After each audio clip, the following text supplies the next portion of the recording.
하나님 말씀 봉독하겠습니다. 하나님 말씀은 사도행전 28장 23절에서 31절입니다. 사도행전 28장 23절에서 31절까지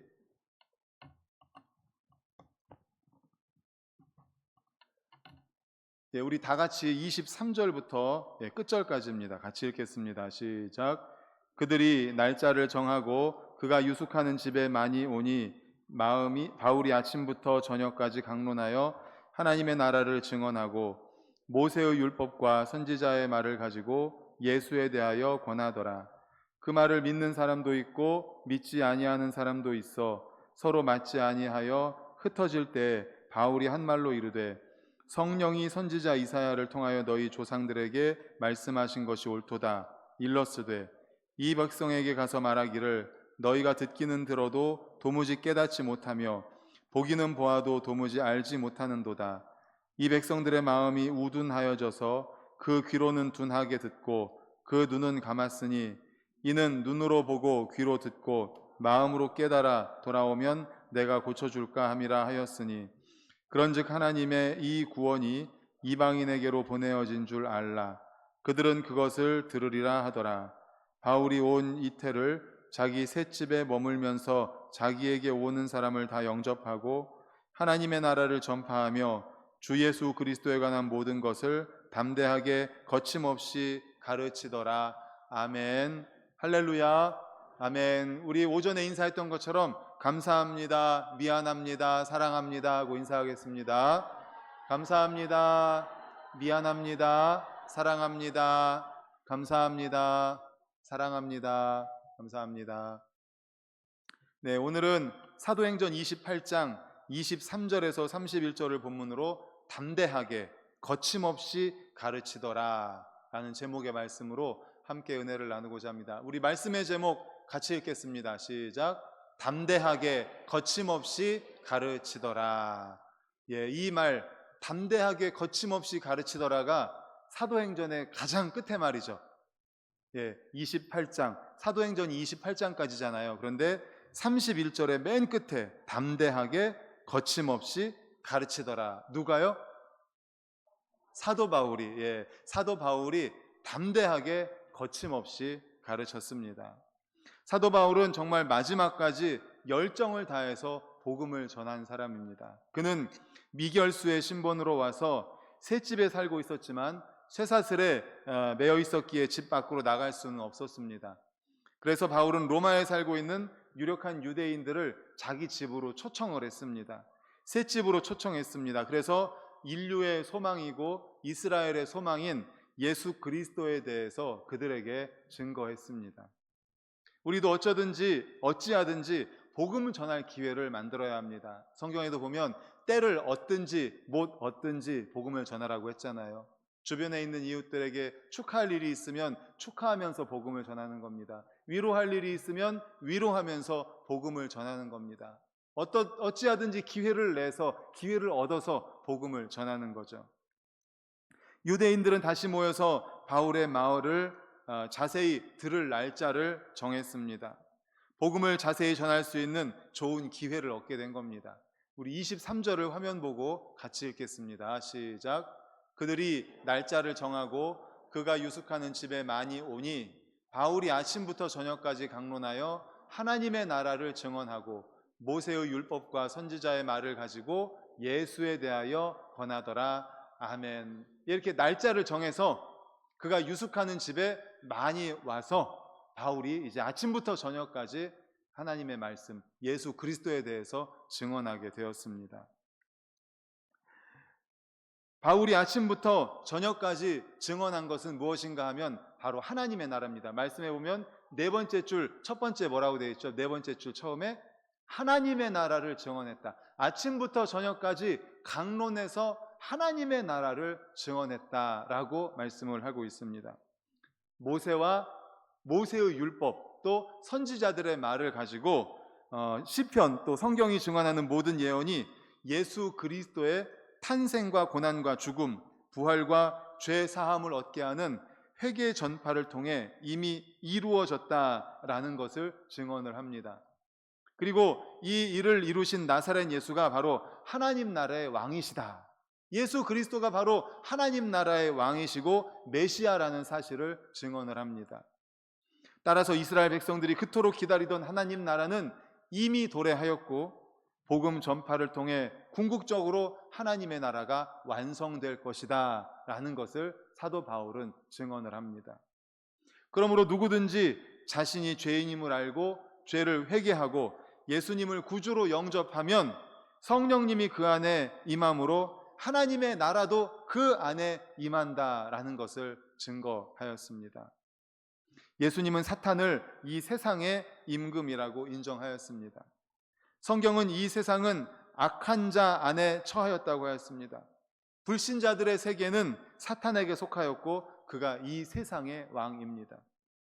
그러나 복음을 받아들이면 정권이 교체되는 거예요.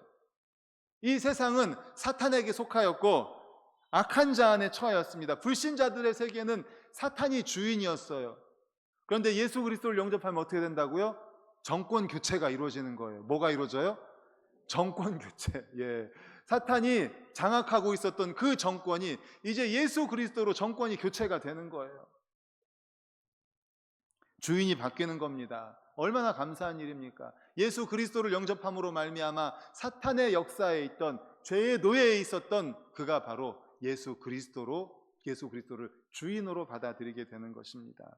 왕이 바뀐 겁니다. 가치관이 바뀐 겁니다. 그 안에 예수 그리스도로 말미암아 하나님의 나라가 임하게 되는 것입니다. 왕이신 예수님이 통치하는 바로 그 하나님의 나라가 임하게 되는 것입니다. 그러므로 하나님 나라는 회개하고 복음을 받을 때에 우리의 심령 가운데 임하고 복음을 받아들인 성도들의 모임인 우리 교회도 하나님의 나라며 장차 우리가 들어갈 영원한 천국도 하나님의 나라입니다. 그러므로 하나님의 나라는 우리에게 임했어요. 왜? 예수 그리스도를 영접했기 때문에, 예수 그리스도를 우리가 영접했고 우리 안에 성령님이 계시기 때문에 우리 안에는 하나님의 나라가 임한 줄 믿습니다. 아멘, 아멘. 그러나 아직 완성된 것은 아니라는 거죠. 예, 우리가 이제 예수 그리스도 재림 때 하늘나라 저 영원한 하나님의 나라에 갈 때 하나님의 나라는 완전한 완성을 이루게 되는 것입니다. 이에 관련해서 사도 바울은 고린도후서 12장 2절 4절에 이렇게 말씀합니다. 우리 함께 읽겠습니다. 고린도후서 시작. 내가 그리스도 안에 있는 한 사람을 아노니 그는 14년 전에 셋째 하늘에 이끌려 간 자라. 그가 몸 안에 있었는지 몸 밖에 있었는지 나는 모르거니와 하나님은 아시느니라. 그가 낙원으로 이끌려가서 말로 표현할 수 없는 말을 들었으니 사람이 가히 이르지 못할 말이로다. 아멘. 이미 하나님의 나라를 사도 바울은 경험을 한 거죠. 사도 요한은 반모섬에 유배되어 있을 때 하늘의 문이 열리고 이리 올라오라는 말씀을 듣고 하늘에 올라 하나님의 나라를 보고 왔습니다. 그 이후에 기록된 말씀이 뭐예요? 요한계시록입니다. 요한계시록. 그렇습니다. 장차 우리가 들어가 영원히 살 하나님의 나라는 인간의 언어로 표현하지 않는 곳입니다. 그만큼 찬란하고 아름다운 곳이 바로 하나님의 나라입니다. 우리 믿음의 선진들 곧 아브라함과 이삭과 야곱, 모세 등은 그 나라를 위해 이 땅에서 나그네와 행인과 같은 삶을 살았습니다. 히브리서 11장 16절을 우리 같이 읽겠습니다. 시작. 그들이 이제는 더 나은 본향을 사모하니 곧 하늘에 있는 것이라. 이러므로 하나님이 그들의 하나님이라 일컬음 받으심을 부끄러워하지 아니하시고 그들을 위하여 한 성을 예비하셨느니라. 아멘, 아멘, 아멘. 그렇습니다. 그러므로 바라기는 우리 모두가 이 땅에서 하나님 나라의 백성이 되어 하나님의 나라를 누리다가 그 나라에 넉넉히 들어가는, 하나님의 나라에 넉넉히 들어가는 모든 성도님들 되시기를 간절히 축복합니다. 아멘. 그렇습니다. 사도 바울이 유대인들을 초청해서 그 셋집에서 강론했던 그 주제가 뭐라고요? 하나님의 나라. 예, 바로 하나님의 나라입니다. 예수 그리스도가 왕이 되는 하나님의 나라. 지금까지는 악한 사단마귀의 역사로 그 사단마귀가 세상을 지배하고 그 안에 예수님을 영접하지 않았을 때는 사단의 역사로 말미암아 사단이 주인인, 사단이 정권을 장악하고 있었던 사람이었다면 이제 그 안에 예수 그리스도를 영접함으로 말미암아 정권이 교체되면서 우리 안에 하나님의 나라가 완성이 된다. 하나님의 나라는 우리 안에 이미 이루어졌다라는 사실, 바로 이 하나님의 나라를 사도 바울이 담대하게 증거했던 겁니다. 구약 성경의 기록을 인용해서 바로 하나님의 나라, 그리고 하나님의 나라의 왕이신 예수 그리스도를 증언을 했습니다. 우리 23절을 다시 한번 읽겠습니다. 시작. 그들이 날짜를 정하고 그가 유숙하는 집에 많이 오니 바울이 아침부터 저녁까지 강론하여 하나님의 나라를 증언하고 모세 율법과 선지자의 말을 가지고 예수에 대하여 권하더라. 아멘. 하나님의 나라를 증거하는데 모세의 율법과 선지자 말, 그게 뭔가 하면 구약 성경이죠. 모세의 율법 그리고 선지자의 말, 구약 성경입니다. 거기에 기록된 예수님에 관한 예언을 풀어서 그들에게 바로 예수님이 그리스도다. 유대인들은 메시아를 기다리고 있었잖아요. 그들을 구원해 줄 메시아, 바로 예수님이 메시아라는 사실을 그들에게 증언을 한 겁니다. 그 하나님의 나라에 들어갈 수 있는 유일한 길은 바로 메시아 되시는 예수 그리스도를 영접하는 것이다. 다른 방법은 없다. 사도행전 4장 12절 우리 화면 보고 같이 읽겠습니다. 시작. 다른 이로서는 구원을 받을 수 없나니 천하 사람 중에 구원을 받을 만한 다른 이름을 우리에게 주신 일이 없음이라 하였더라. 아멘. 그렇습니다.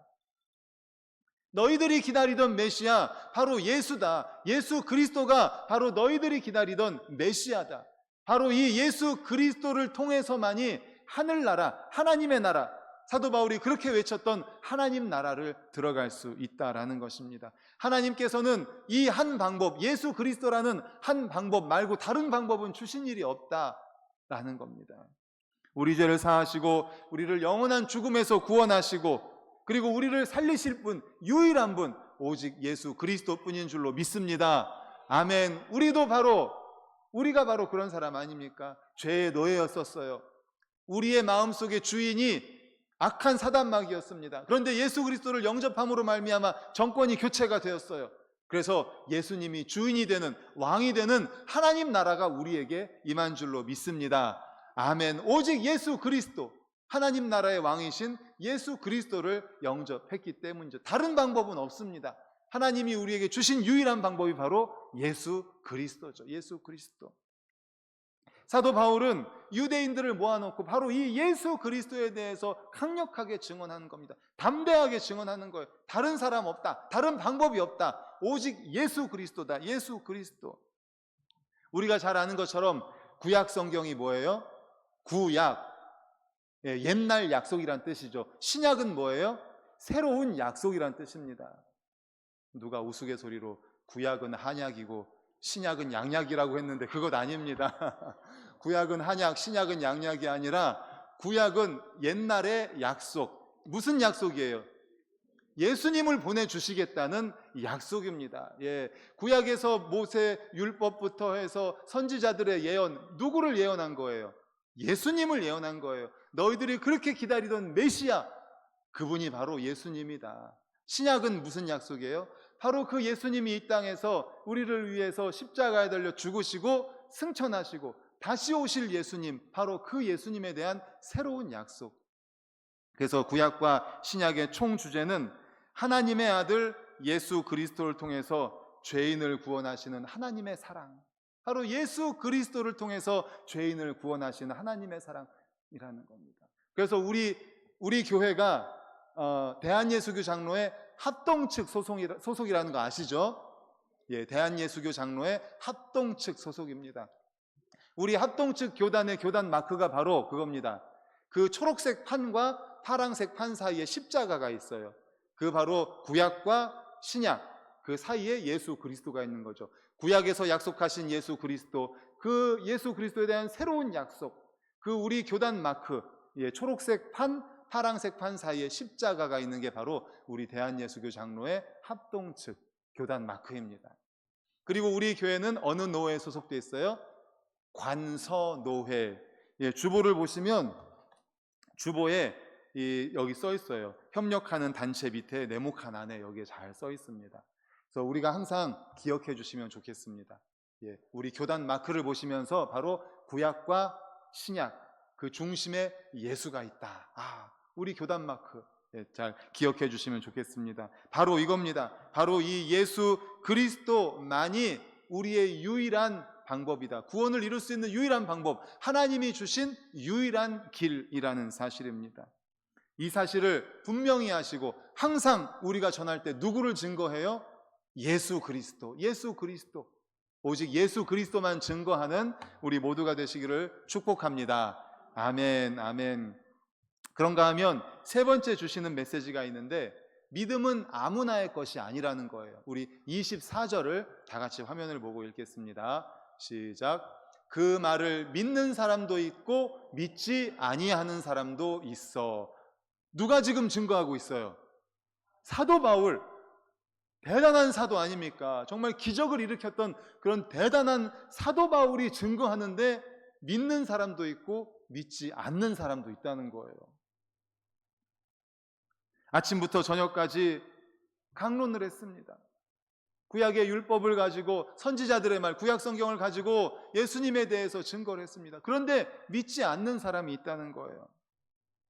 말씀이 선포될 때마다 언제나 믿는 사람과 믿지 않는 사람이 있습니다. 이렇게 두 가지 반응이 항상 나타납니다. 이 둘의 차이는 동과 서의 차이처럼 영원히 갈라져 있습니다. 말씀을 듣고도 결단하지 않는 사람들 구원받을 수가 없죠. 우리가 전도에 대한 부담감을 가지는 이유가 뭡니까? 내가 전도했는데, 내가 복음을 전했는데 이 사람이 믿지 않으면 어떡하지? 믿고 교회에 나왔으면 좋겠는데, 예수님을 영접했으면 좋겠는데 내가 복음을 전할 때 믿지 않으면 어떡하지? 이런 생각을 할 수가 있습니다. 그런데 예수님이 직접 오셔서 복음을 전해도 돌아선 무리들이 있다는 사실을 우리는 알아야 됩니다. 예수님이 복음을 전해도 믿지 않는 사람들이 있었어요. 사도 바울이 복음을 전했는데도 믿지 않는 사람들이 있었어요. 그러니 우리가 복음을 전한다고 믿지 않는 사람들이 있는 거 당연한 겁니다. 당연한 겁니다. 우리는 그러나 명령하셨기 때문에 복음을 전하는 거죠. 포기하지 않고 쉬지 않고 때를 얻든지 못 얻든지 복음을 전하는 겁니다. 믿고 안 믿고는 우리 손에 달려있지 않습니다. 바울이 아침부터 저녁까지 힘을 다해 복음을 전했지만 아까 읽은 말씀처럼 믿지 않는 사람이 있었습니다. 바울 사도는 구약 성경에 이미 이런 일이 있을 것이라고 예언된 말씀을 가지고 오늘 사도행전에 말씀을 합니다. 이사야서 6장 말씀을 인용해서 돌아가는 그들에게 하나님의 말씀이 그대로 이루어졌다라고 말을 합니다. 그게 바로 26절, 27절입니다. 우리 화면 보고 같이 읽겠습니다. 이사야의 말씀을 인용한 거예요. 다 같이 시작. 일러스되 이 백성에게 가서 말하기를 너희가 듣기는 들어도 도무지 깨닫지 못하며 보기는 보아도 도무지 알지 못하는도다. 이 백성들의 마음이 우둔하여져서 그 귀로는 둔하게 듣고 그 눈은 감았으니 이는 눈으로 보고 귀로 듣고 마음으로 깨달아 돌아오면 내가 고쳐줄까 함이라 하였으니 아멘. 다시 한번 26절을 보여주십시오. 이 백성에게 가서 말하기를 너희가 듣기는 들어도 도무지 깨닫지 못하며 보기는 보아도 도무지 알지 못하는도다. 이사야 선지자의 말씀을 인용해서 지금 사도 바울이 유대인들, 돌아가는 유대인들에게 말한 거예요. 그렇게 초청을 해가지고 사도 바울이 강력하게 예수 그리스도에 대해서, 하나님의 나라에 대해서 강론을 했는데 믿지 않는 이들이 그냥 돌아갔다는 거예요. 근데 이사야에서 이미 이렇게 예언을 했다는 겁니다. 믿지 않는 이들이 있어서 그대로 돌아가게 될 것이라는 사실을 이미 예언을 했다는 거죠. 그 시대도 그랬지만 사도 바울 시대도 그랬습니다. 그리고 사도 바울 시대만 그랬을까요? 지금도 마찬가지입니다. 지금도 우리가 마음을 다해서 정성을 다해서 예수 그리스도의 사랑에 대해서 그렇게 이야기를 해도 믿는 사람이 있는 반면에 믿지 않는 사람이 있습니다. 그냥 돌아가는 사람이 있습니다. 그리고 더 완고해지리라고 말씀합니다. 바울이 복음을 전했는데 안 믿는 유대인들도 바로 여기에 속한 사람들이죠. 더 완고해지는 사람. 바울은 이사야 말씀으로 이 사건을 해석하면서 실망하지 않았습니다.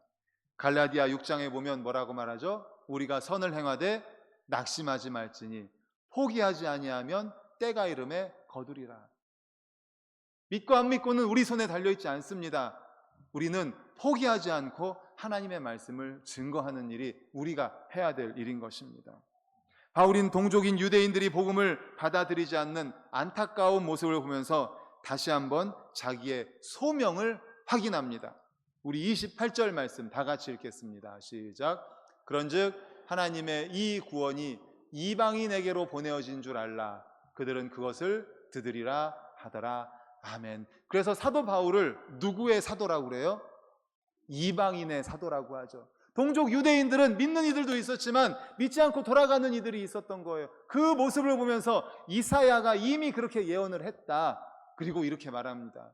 그런즉 하나님의 이 구원이 이방인에게로 보내어진 줄을 알라.